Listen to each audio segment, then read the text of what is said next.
सांगड़ में अवां खे ख़बर ॾींदा हलूं। डिस्ट्रिक्ट रिपोर्टर महमूद काइम खानी जी रिपोर्ट मुताबिक़ SSP सांगड़ एजाज़ अहमद शेख PTC शहदादपुर में लोअर कोर्स पास कंदड़ 142 मेल ऐं फीमेल एहलकारनि जी ग्रेजुएशन ऐं 177 पासिंग आउट तकरीब में ख़ुसूसी महिमानी तौर शिरकत कई।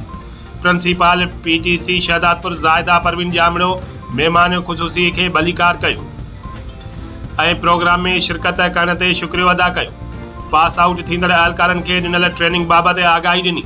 बाद में तरबियत दौरान बहितरीन कारकर्दगी ॾेखारींदड़ एहलकारनि ऐं ट्रेनर्स में तहरीफ़ी सर्टिफिकेट ऐं नक़द इनाम विराया विया।